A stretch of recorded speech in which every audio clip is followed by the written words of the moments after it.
And how long did it get you to prepare to starting the first one, though? Yeah. So the first one I was training for was Ama de Blanc. And so I continued training for that.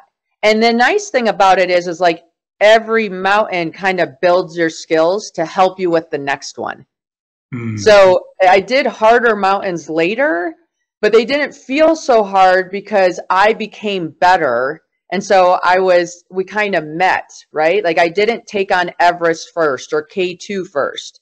I built up some skills, learned areas that I wasn't strong, trained those areas so I became stronger, and then tested them in the mountains. And then as I summited mountains, my skill set got stronger and I could conquer more. When you say that you redefine limits, and it seems like there's no limits for Jen. So when you redefine limit, what is that doesn't mean for you, though? Yeah, I think we all have a comfort zone. And if you're not stretching that comfort zone can get smaller and smaller. And I look back at COVID, and you think about when COVID left and people needed to socialize again, nobody was good at it, right? Because we hadn't done it in a while. So we got out of shape with it and it became hard. Where before COVID, that wasn't hard. That was just our everyday routine. And so for when you're taking on these big goals, you're constantly expanding and getting better to lean against that goal, which makes you bigger and the goal smaller, and eventually you get on the same playing field. So for me, if I'm not pushing against that comfort zone, I know it's pushing against me. And so I need to continuously expand that so that what I'm capable of doing gets bigger. Wow.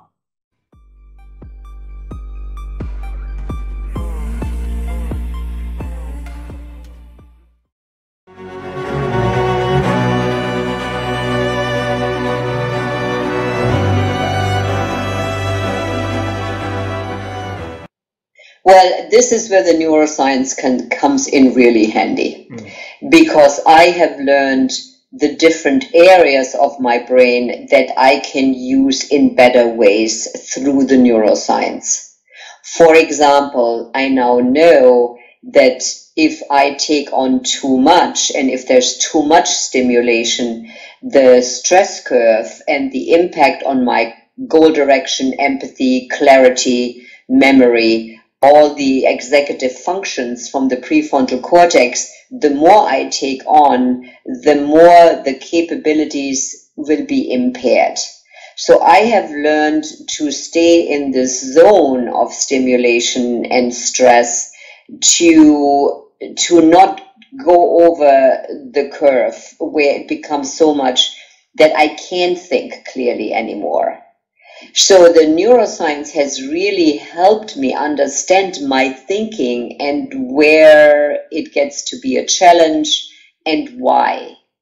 And I think that is the incredible benefit of learning how the brain works, because we suddenly begin to understand why we do the things we do, and why some of the things work and why some of the things don't work, because it is related to neuroscience.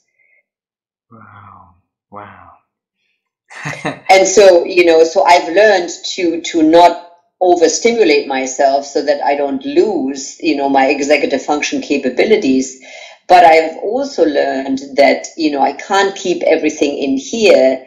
And so, there's another sort of researcher, her name is Annie Murphy Paul. If you get a chance to get her book, The Extended Mind. The Extended Mind, Annie Murphy Paul. Okay. It's a very, very good book that helps us understand that in modern times, our brain can't keep that stuff in here anymore. We've just way overextended our capabilities to think clearly. And so the extended mind is the philosophy that we need to offload what's in here into other areas. And so having a to-do list, a vision board, a whiteboard where you can move things around, things that become visual, help us offload what's in here in terms of thoughts. Wow. And frees up space. So I have learned to offload so that I only keep in here what I need in this moment. Wow. And that will happen. So that I don't get distracted about the next thing. And it's like, that's offloaded already. The next thing is offloaded. It's already in a file. It's on my calendar. It's on my to-do list, on a sticky note. It's in a reminder. So that's already handled. So my brain doesn't have to hold that now in here while I'm talking to you. Wow. Thank you so much. So that book is mind-blowing. It's fabulous. It's extremely well written. Lots of stories, and not sort of so scientific that, she'll lose the reader, but I can highly recommend it. Absolutely. Annie Murphy Paul, right? And the book Annie Murphy Paul. And the yes. book, The Extended Mind. The Extended Mind. I will yes. definitely look forward to that book, and I also look forward to contact her and send your message to her. You were the one who introduced me to the. Yes, to her you works. can tell her that. You can tell her there's a fan club out there in the coaching world that she might not be aware of, and we love her work and her research, and we use it all the time in coaching. So, wow. If you get to talk to her, you can say there's a big group of people out there that love your work.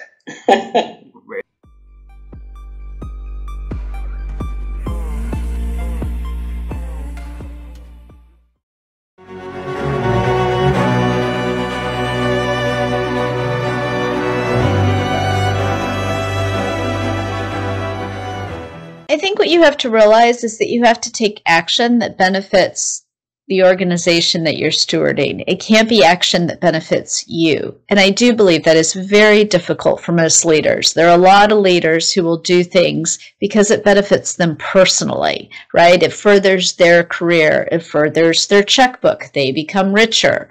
But the reality is you can only, and you should only, do things that actually help the organization that you're serving. And that's the same thing with your family, right? You have service to your family, and that's where family legacy comes from. If you look at your family as one that has legacy that you benefit from, the legacy of your parents and your grandparents, and then the legacies that you will pass on to the next generation because you want them to have the opportunities that you've had the benefit of in your life. Mm. Listen, I have the belief, and I tend to want to hold on this belief that people are good in nature. We are good in principle, and along the way, maybe something that happened along the way that made leaders become more self-centered. It made people a lot, more driven by something that's not, in the benefit of the whole, not benefit for the organizations. So, what happened to those people along the way? Well, it's interesting because I'm going to talk about something that's a little controversial, which is that I have spent a great deal of time studying Milton Friedman, and I actually am a great believer of Milton Friedman. I had the opportunity to meet him twice and spend time with him. And he points something out, which is that people misunderstand, which is capitalism, right? Our ability to acquire wealth that then benefits other people around us is not a bad thing. It's not a bad thing to become a wealthy person. The question is, how do you manage that wealth yourself within your own life? How do you utilize that wealth in order to create even a greater set of opportunities for other people? And so it doesn't have anything to do with how much you have, but the degree to which you're able to build systems that enable others to be successful in the future. Couple weeks ago, we had a debatable topic in this region about, and we interesting to hear leaders in here talking about how to switch the mindset, from what is it for me, into what is it, for others, right?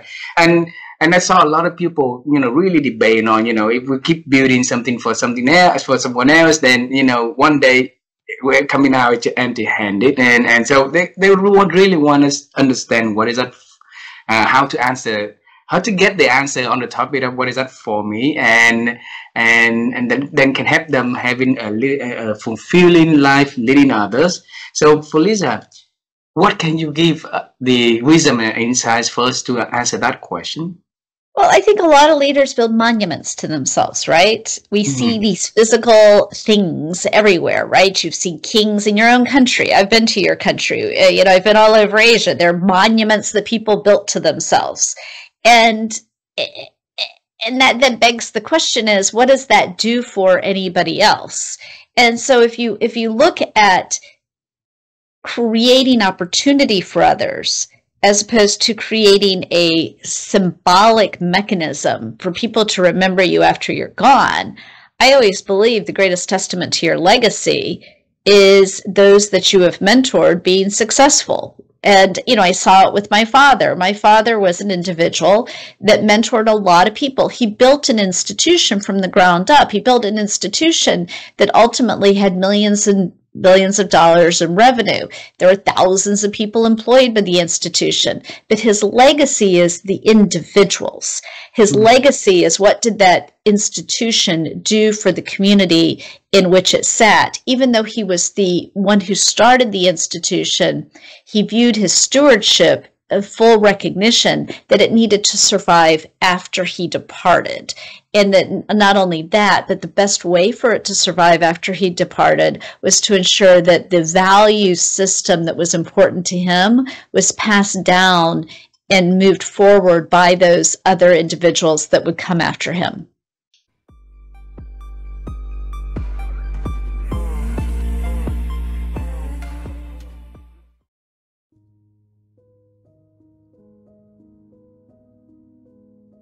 My family for generations were entrepreneurs. Oh. One of the reasons my grandparents had to come to the United States were they were living in Ukraine, and it was during the Bolshevik takeover of the Russian states, and my grandparents were merchants. They sold things, and they didn't.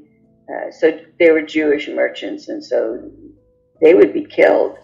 So, but even when they came to the United States, they started their own business. And one thing I notice here, there's so many immigrants, and you would know this, that come here. It's difficult to get work, so they start their own business. And I find that the most successful and dedicated and determined, we're going to make this happen, are particularly Asian women. They start their own businesses here in the U.S., and it's just amazing. And so that was in my blood. And my father was an entrepreneur. And when my grandparents came to Arizona, my dad said, "Come here. There's a lot of opportunity." They bought overalls and chickens, and they put fresh eggs in their pockets every day and went door to door selling eggs. So I didn't see the risk in doing that. It was something I knew I always wanted to do. Oh. Now,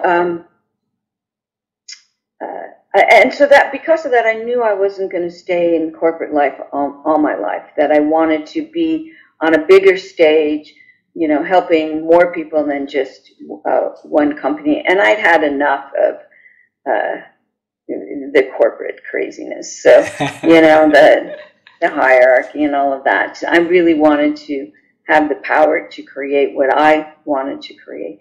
So did it take courage? A lot of people said that you're so brave. I didn't see it as bravery. I'd always had a plan.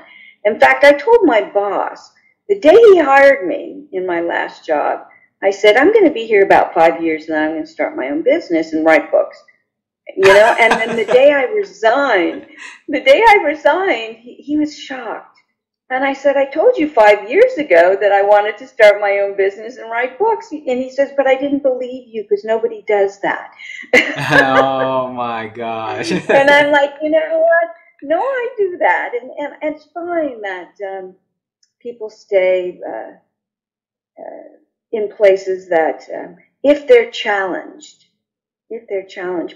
But again, when I talk about women, my doctoral dissertation was on smart, strong women in the workplace, and they tend to go from job to job and start their own businesses much more frequently than men. You know, because their great drivers are motion. I have to have new challenges. I have to keep learning, and it has to be significant. It has to be meaningful. So what I found with the women, that instead of titles and money, that it was motion and meaning. So even when I have coached, so like I was coaching this woman in China who had reached a very high level in her company, but she was bored to death. And that's what happens with a lot of women. They get very bored. And I said, and she said, I'm tired of the politics here. I just, you know, I don't want to be here anymore. But I have a family. I have to take care of my parents, my kids. And, you know, I make the most money, and everyone says you shouldn't leave. You've got such a good salary and a great position. And I said to her, should. You don't like this job, but you're living by everybody's shoulds. You're living by your friends who tell you not to leave. You're living by, you know, your society. Have you asked your family? And she said, no. I said, well, maybe they would support you. And I said, you've reached this level. And exactly like what you just said to me, could you not find more challenge somewhere else with all your experience? Well, I don't know. You know, shouldn't leave. Well, 2 hours later, after the coaching, she came back to me and said, okay, I got it. I had to sit with it. You're right. I'm living by shoulds instead of what I want. And of course, I can either get a job somewhere else or even start working on creating my own consulting firm. You know, so we live by too many shoulds. Yeah. Too many shoulds. I shouldn't do that. I have a family to support. That's what I always hear with the men. I have a family to support.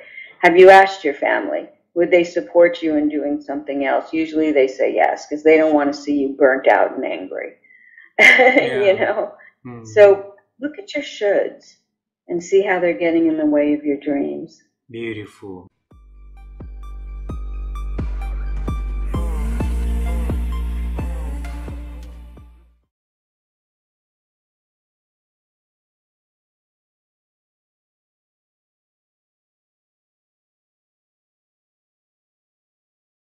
Being open to being wrong, you know, knowing that you're not always, you're very rarely right, and that keeps the curiosity, and being motivated to find out whether you're right or wrong. That's the curiosity, and I think wisdom comes from that constant curiosity to learn and to grow and to keep your brain plastic as it can be, because you know, what the developmental neuroscience shows is the brain becomes less plastic with age, but it doesn't become completely inflexible. And that's something that one can control. And by putting oneself in new situations to get out of those, what we call a canalization in developmental neuroscience, like you're in a rut, basically. How do you get out of the rut?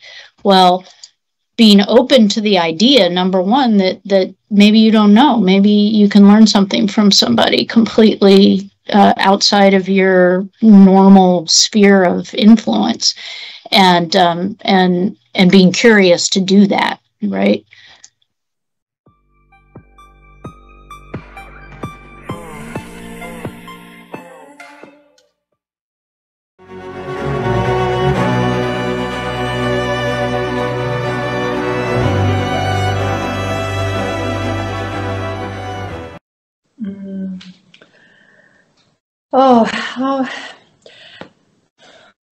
I think for me, it is about staying curious and continuing to seek out new ideas, new information. And that has been by reading, that has been through podcasts, you know, YouTube. There's so many incredible sources now where, you know, when I first moved to Zambia, I thought, oh, I'm in this tiny little country in the middle of Africa. I have access to nothing. That's not true anymore. I have access to the whole world because of the internet and shows like yours and so on. I think for me, it's curiosity, and it's a curiosity about who I am as well, and wanting to delve deeper and peel off more layers of that onion, and then of course use that information to help others. So to continue to help myself think, it's about being curious, about questioning things and learning more, broadening my own perspective, realizing that if I only know this, I'm in my little box here. The more I know, the more I expose myself, the more the wider my perception can be. Beautiful.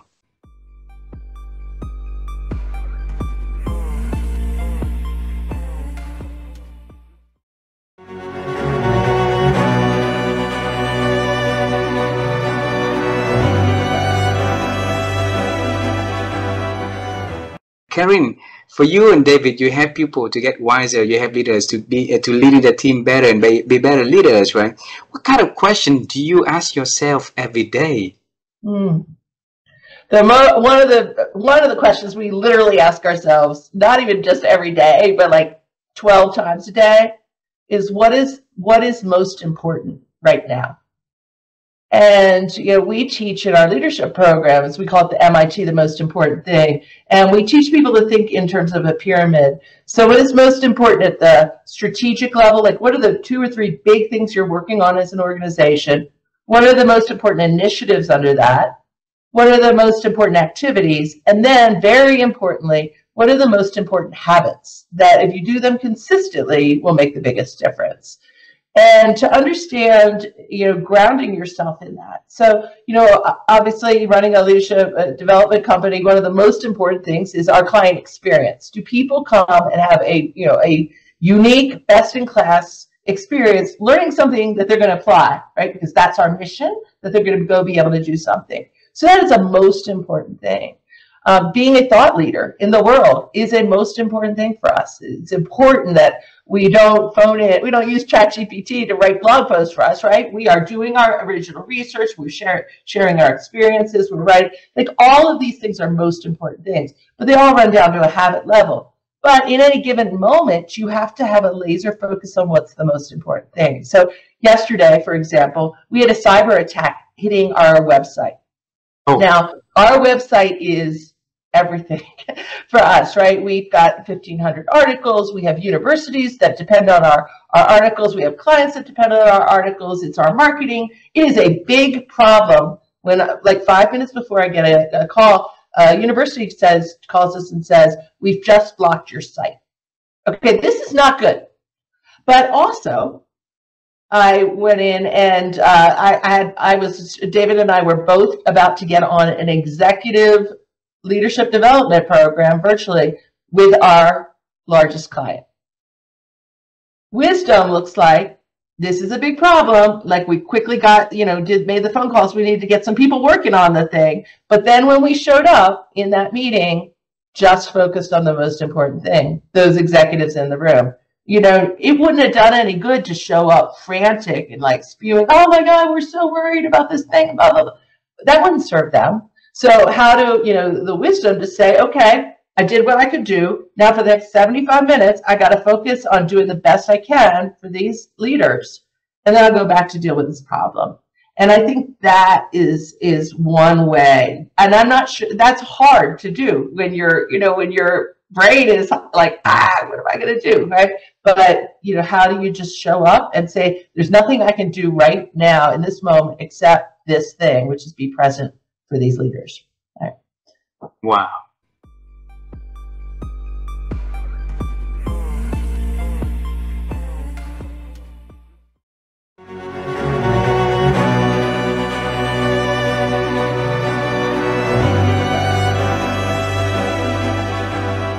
It's not our workload that's killing us.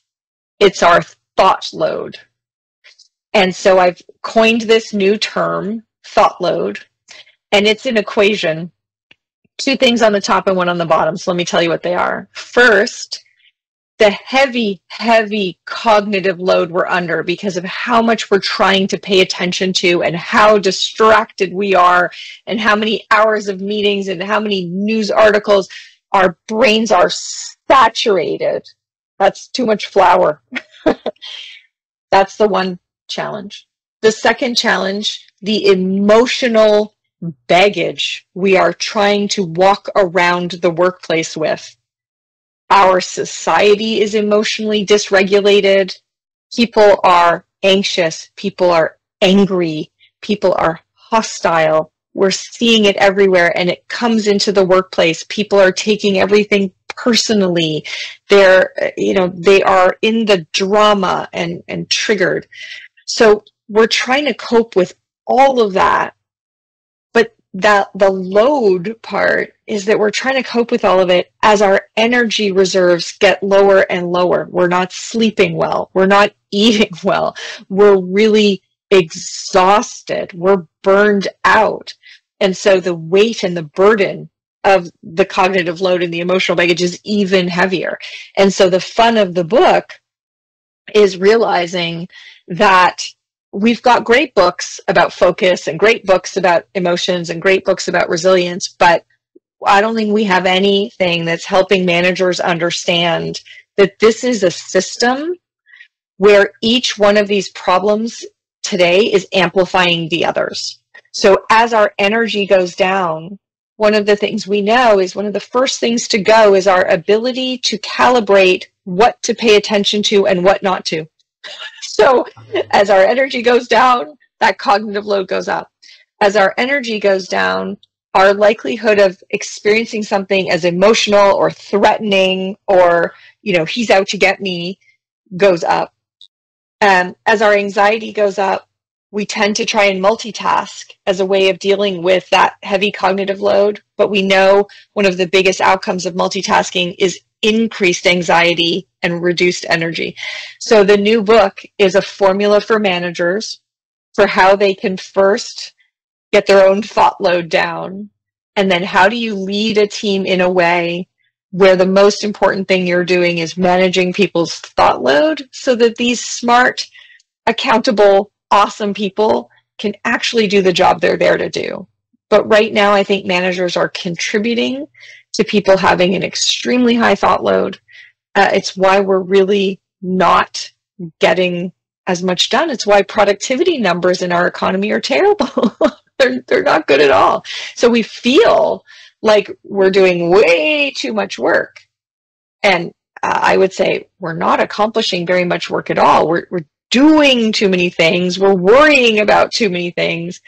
But very little of that energy is actually going into creating outputs and outcomes that affect the world. So that's the recipe in the new book. I'm just finishing the first draft right now, but it takes a long time before a book hits bookshelves. But I'll be sprinkling these ideas everywhere. If you subscribe to my newsletter at leannedavy.com, there'll be lots of information, little drips and drabs and ideas. All year I'm doing my articles and my blogs, and my YouTube channel is all of these ideas leading up to the book. So there's lots for people to learn. You don't have to wait for the book to get some of these tips.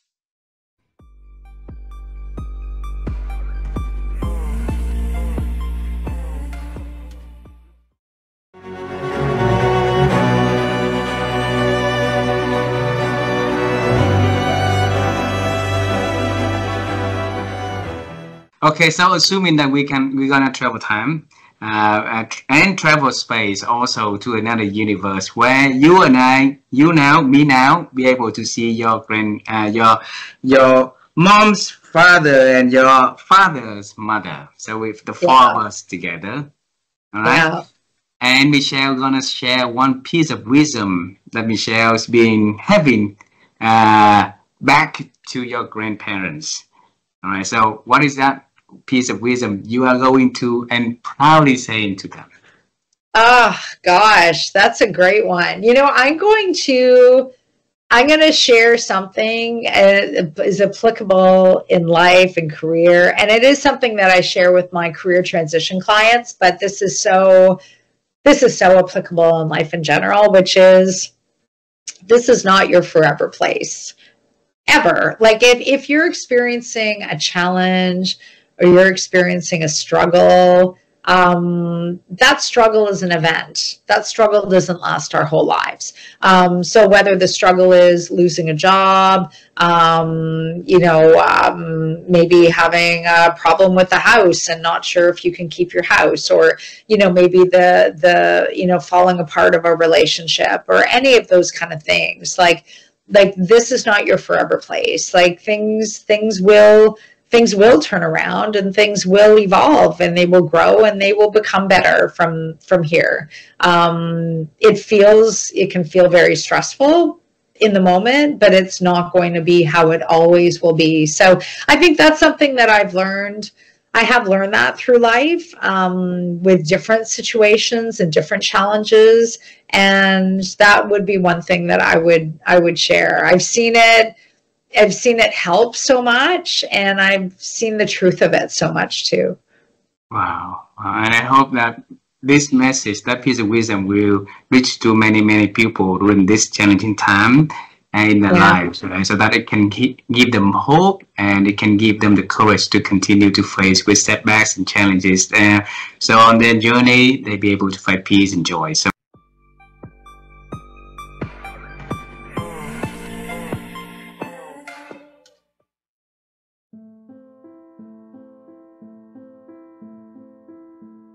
you guys are expert in perception. You wrote a book together on perception. So we want to know, what is your definition of perception first? Well, there's so many definitions that we gave in the book, but that's basically everything you see, everything you view, you interact, different life circumstances that you go through, and what do you feel once that's happening? How do you perceive the reality? How do you perceive the world?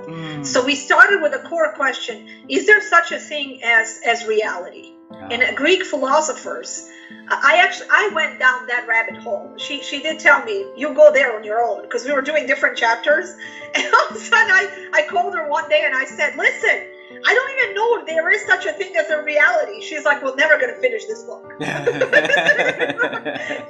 So then we agreed on the concept of business reality. Because the reason why I said what I said was, putting Greek philosophers and their research aside, you and I can go into a restaurant and we can sit together and we can have a couple fighting next to us. And we can walk away and then share that story with our other friends. We will focus on something differently. We may have some similarities, but some vast differences in what we perceived. I may say that my perception is that that lady is being abused. Your perception may be that this gentleman lost his cool because she was talking to, or whatever. I don't want to generalize. Whatever the case may be, and there's different research that was being done when they talk about the testimonies in court.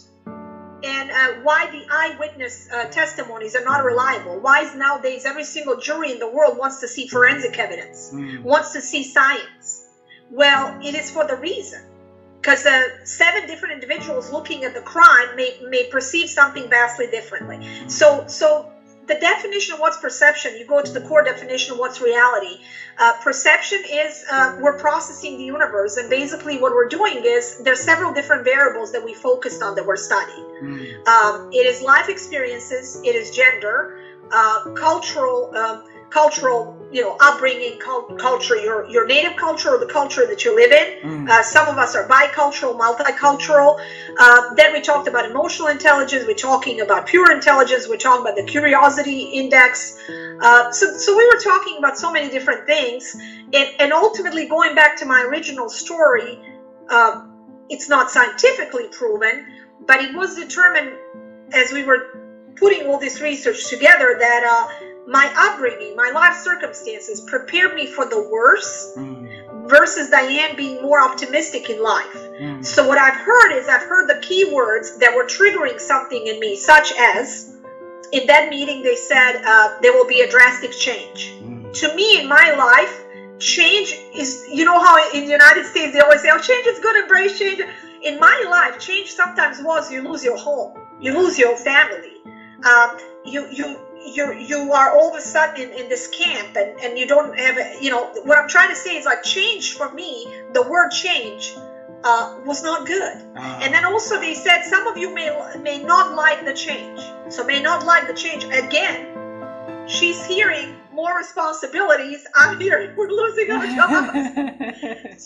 So we went, it boiled down, in our case, it wasn't gender, it wasn't intelligence, it wasn't emotional intelligence, it wasn't, all these different things that I talked about. In our case, it was the some semi-cultural, but a lot of it was experience, life experience and upbringing. And that's, you bring yourself to the table, no matter the setting. You bring your bags.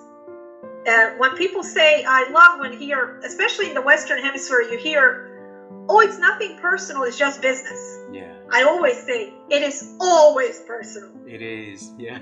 When you're saying that, you're dismissing everything that you bring to the table. For example, you and I are talking. I am trying to project something, because we were talking about the perception index and we were talking about the process that we go through. I am trying to convey my message to you and to your listeners, to your audience, to the best of my abilities. I am hoping that you're not only understanding the message, but that you're receiving it the way I'm intending it. I am counting on your understanding of the topic, on your emotional intelligence, on your critical thinking, to be able to receive my message in the way it was intended. A lot of times we talked about the global leadership in our book, and we talk about how this perception impacts global leadership. As I was doing research in many different countries, I noticed that one thing works for me best is to spend some time observing first. As much as I'm talking tonight, because we have to talk, it's a show, right? I'm very comfortable just spending some time observing.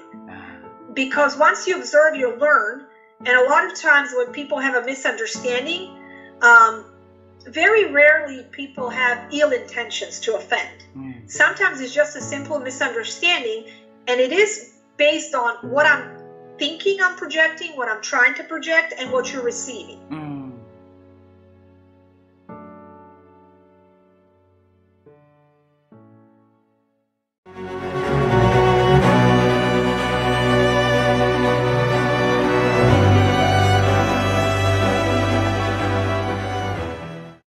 You may take it as me turning it on its head, but it is listening to younger people,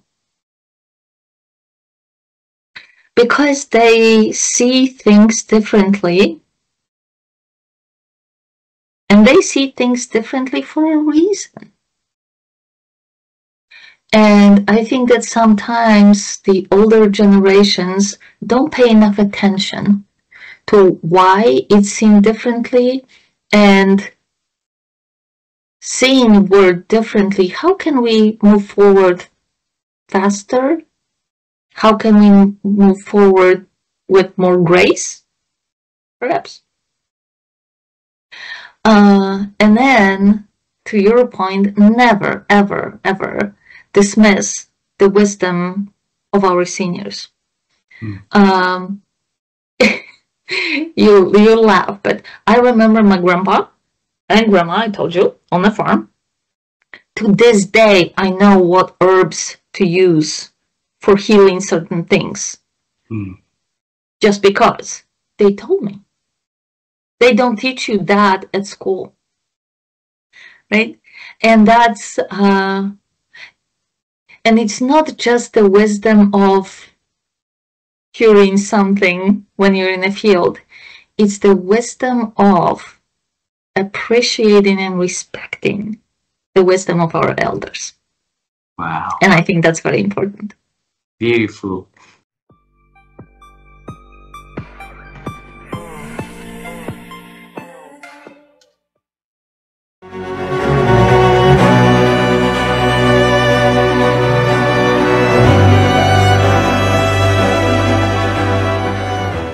How do you define wisdom in your own words? I think for me, it starts with curiosity. It's an openness to be exposed to different ideas and knowledge and experiences. Because with that, you gain reflection and you learn and you grow and your world gets so much bigger. And I find those that are maybe lacking some wisdom, aren't quite open, aren't experiencing that curiosity and the ability to explore different things. So to me, that's the heart of it, this curiousness for the world around us and the people in it. Okay. So you start from curiosity. Okay. Yeah. It can start from anything, any area, any other things, but then you chose curiosity. We want to dive in deeper to that. Why did you decide to put curiosity as a core for defining wisdom in your life? I find if I think about in all my years in work settings, the best moments happen when people were curious and they were open, right? Curiosity leads to growth mindset. It leads to communication and collaboration. And the moments when people aren't curious are when the problems arise, and the times when we haven't slept and we're hungry and all of those other things have happened, we're not as curious. And so I think that this willingness to just be open to explore and experience is a critical gateway to wisdom.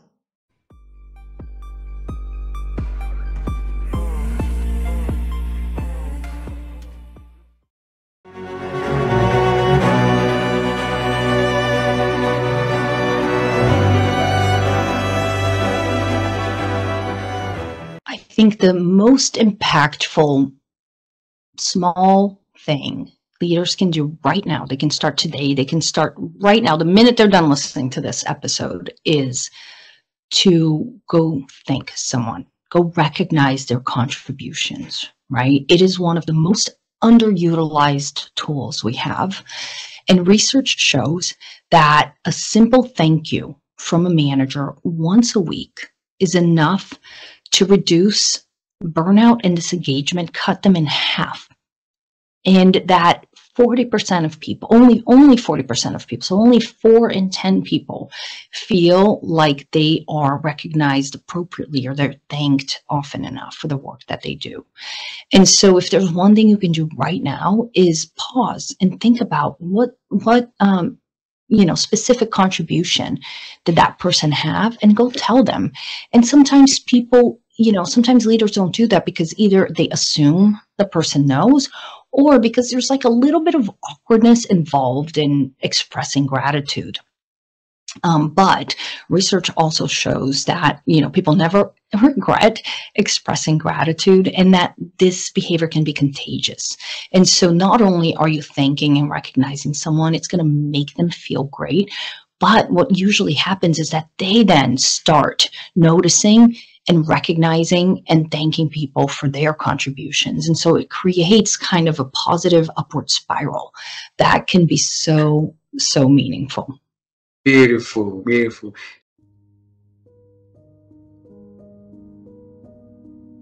Well, you're talking about just a relationship, not marriage, just... I mean marriage, yes. Marriage, okay, marriage. Okay, yes, once you're married, to know that God hates divorce. And so he gives condition for divorce if there's adultery that happens. Otherwise, he wants people to stay together. Of course, I would think, if you're beat up and abused, there's certainly that situation too. But the Lord can heal it. He can heal it.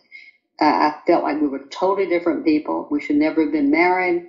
That I was a very certain person this way, and he was a certain person that way, and it was just opposites. And somehow opposite seems to attract. And I think it helps to mold us a little bit better, so we get a little bit more in the middle. But just forgiveness really is a very, very important thing. To forgive when you're going to hurt each other, you're going to have times that are bad. To forgive and then commit yourself to love, and to realize that Jesus is the one that will be the perfect one. Jesus is the one that will love you all the time, no matter what. He'll love you. He'll forgive you. Your husband might not forgive you, but He will. The Lord will. And so just if your husband doesn't know the Lord and you do what the Lord wants you to do. Wow. And follow that. You don't have to try to shake them up and do anything like that. You just love them and let God take care of them. But you do what God wants you to do. When the first thing you need to do is turn your life over to the Lord and just say that you believe that Jesus did die for you on the cross. He is God incarnate, and He's with the Father in heaven. How to explain the Trinity, nobody's been able to really explain that well. Yeah. I've heard it said with water. Water can be ice, water can be steam, and water can be physical. So, yeah, it could be, you could look at it like that. But anyway, there are 3 parts to the one God. Wow. It's one God. but turn your life over. But it has to be through Jesus. Yeah. And the Bible is very clear saying that there's no other name by which you can be saved. Only way to God is through Jesus. He's the way, the truth, the life. And so that's the only way. It has to be Jesus. And the Lord made that very clear to me. I had some sects come and visit me after that. And the Lord said, no, on the Bible, Jesus, that's who the one is that you're following, and that's who you stay with. And because there can be sects that are wrong. And by sects, I mean people that don't believe Jesus is God. That's really the criteria. Because there's certain people that might call themselves Christians, like Mormons. But they don't believe, they believe Jesus is a God, not the God. Yeah. Wow.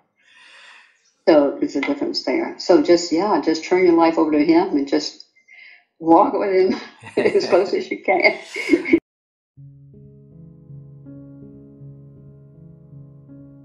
How have you been improving your ability to think over the years? Oh, it's an interesting question. You just do a lot of thinking, and I think you get exposed to a lot of ideas. And what I like about, the way I like to look at the ideas is not just the ideas themselves, but also the process by which this kind of dialectic, if you're familiar with that word, the critical thinking, the dialectic, it's not just one way of thinking about the world, but it's kind of the clash of ideas. And it comes from first of all, you're already by definition speaking several languages. It really shapes your brain that way, as you probably relate to that, because the way you think about, like in your particular case, you think in Vietnamese and you think in English, and you can see that these are not overlapping systems. There are lots of opportunities. So for people who speak several languages, and lived in different cultures, I think that's kind of an analog way of experiencing this diversity of ideas, diversity of concepts, diversity of tools. I'm not a polyglot, but I speak several other languages, and I'm kind of working on my Spanish. It's really interesting, even though I don't have the time, but I have I have a coach or a teacher who I meet regularly and talk to her in Spanish. Beautiful.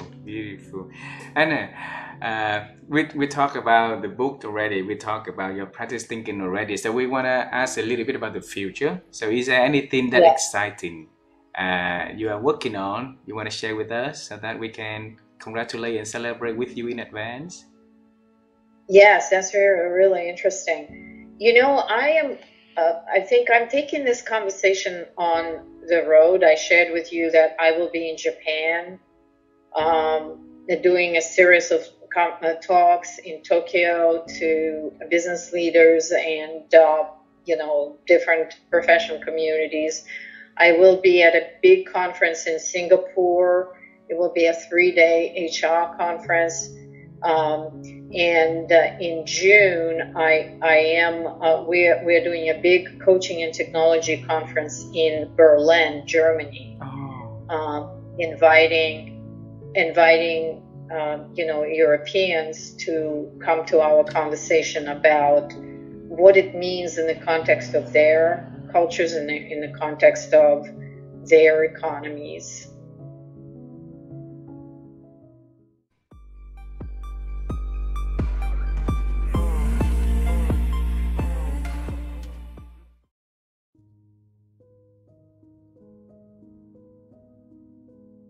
I remember, I can picture the scene so perfectly. I was in my bedroom at this house that I rented. The walls were this raspberry pink color. I was lying on the hardwood floor feeling so sorry for myself and thinking, what have I done?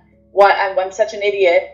And then I thought, this is not helping the problem. Me sitting here crying is not going to change anything. And I could give up.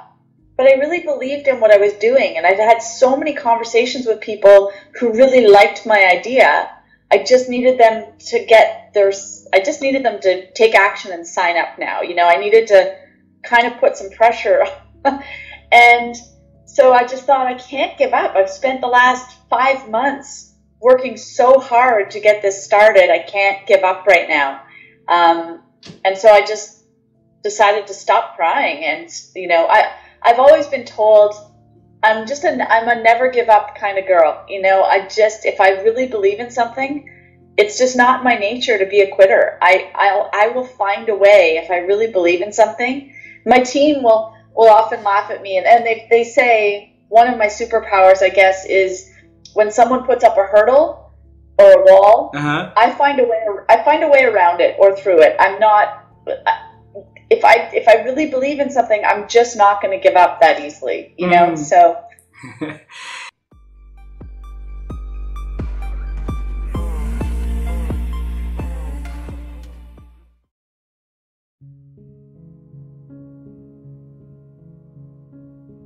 How have you been growing your thinking? There's many ways that I continue to grow my thinking. So first and foremost, I'm a lifelong learner. If I could go back to school today, I would. And study, lots of things that I'm so curious about. So I think the primary way that I grow my thinking is to continue to be learning and reading and talking with people and asking questions. And, I'm so fortunate to be part of a couple professional groups that allow me to do that with some amazing colleagues. One of those is the Marshall Goldsmith 100 Coaches, which is where, I get to learn and share and grow and evolve with, the amazing, counterparts in that organization. Another is the Recognized Expert Group that Dory Clark founded. I have some amazing colleagues there who, we, get to talk about and learn from and share, on a variety of topics, not just leadership. And I think that brings me to my second point, which is, the more that I can continue to learn and grow my knowledge in different areas, the more it helps me think differently about leadership and continue to inform my thinking so that it gives me a different way to look at it. So I continue to, for example, I continue to learn ballroom dance and I continue to compete in ballroom dance, which gives me another way of, looking at leadership, right? I continue to travel so that I'm continually exposed to new things and different things. And I'm looking at what I know as normal through a different lens, which gives me a way to think about it. And I think, just surrounding myself with people who challenge me with amazing questions like you just asked, also help me grow and continue to push that thinking. And that is, as hopefully a thought leader in this space of leadership going forward, that is what I hope to still bring to this space, a different way to think about this and a different way for people to think about their actions and their behaviors and their beliefs and how those are shaped to create how they show up in the world. Beautiful. And thanks for sharing.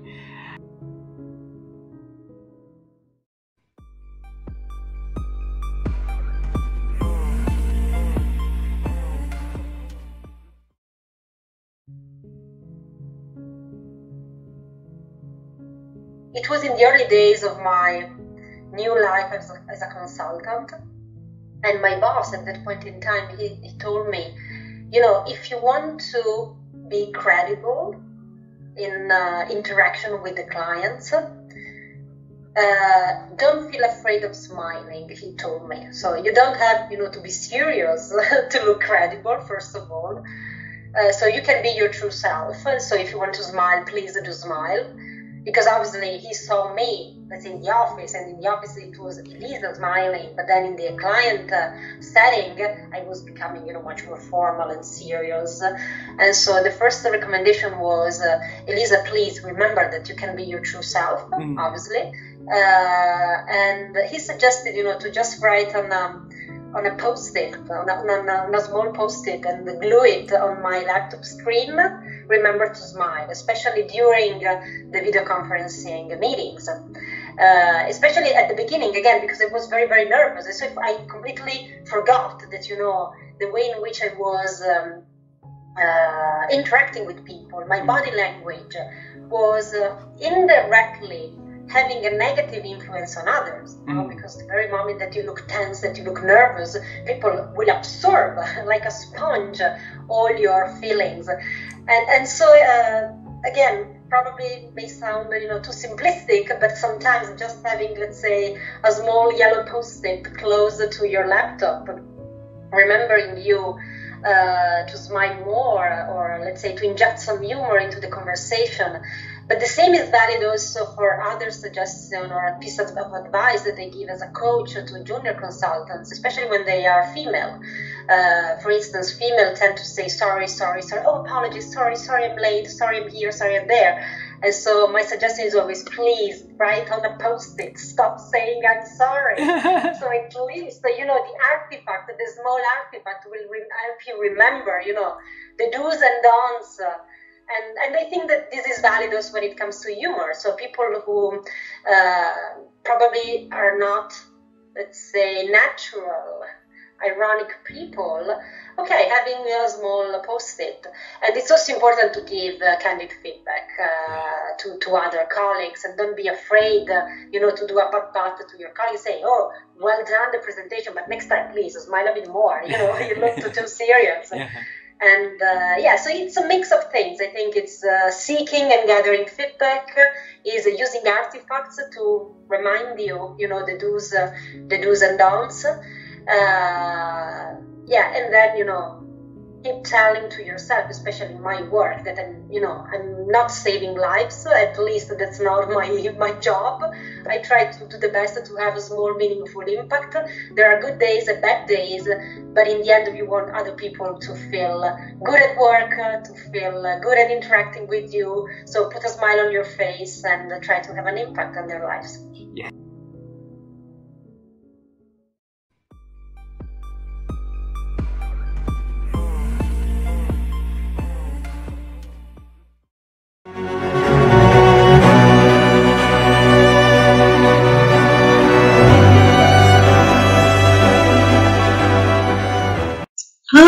I would say my ability to think, to get out of my head.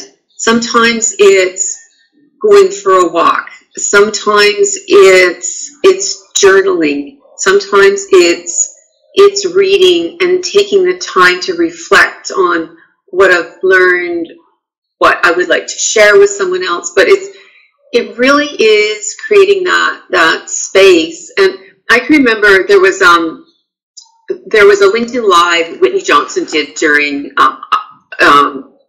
COVID, and I am a huge fan of her work. I will openly admit it. And she was talking about, you know, how sometimes we get caught in the scrolling, where we're overwhelmed, and so when we find ourselves getting caught in scrolling, what is the activity we can use to shift us? What does that look like?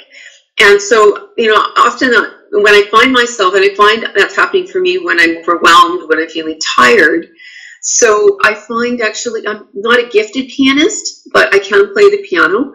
I can only play it for short periods of time, but I find just that simple movement of getting in front of the keyboard, looking at what I can play. Sometimes I have to use the circle of fifths because I'm missing my mobility in my right hand isn't that great.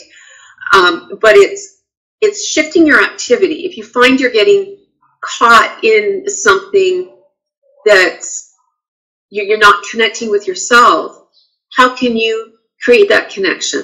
Maybe it's walking on the grass, like just walking, getting away. And I think the technology in a lot of cases is impeding our ability to think. So what is the way for each of us to connect with ourselves? Maybe that's a reflection. Maybe that is going for a walk.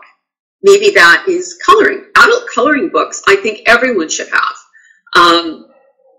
They're a beautiful thing to do. Maybe it's creating a vision board. Maybe it is listening to a podcast. Maybe I think the opportunities are endless. Maybe it's getting out your favorite cookbook and making a recipe that you're going to share with your friends, or make that recipe, invite a friend over for tea or coffee, or take it into work to share with your colleagues.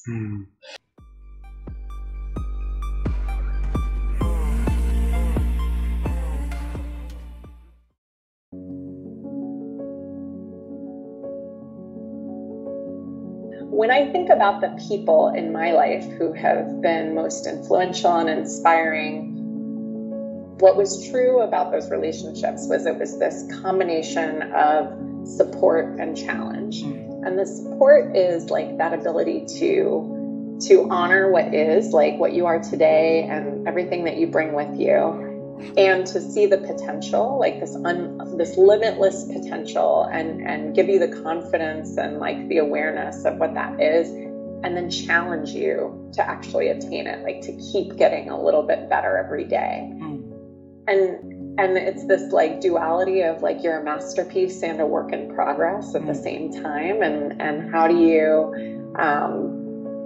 like harness and support that in someone. And so for me, it's about like that being my view of myself, is trying to, I'm a recovering perfectionist, but I think like where I am now, it's like, I think giving myself grace and compassion in all my failings, but also trying to, take time to appreciate what I have been able to accomplish, and saying like, what's next? How do I get like 1% better every day?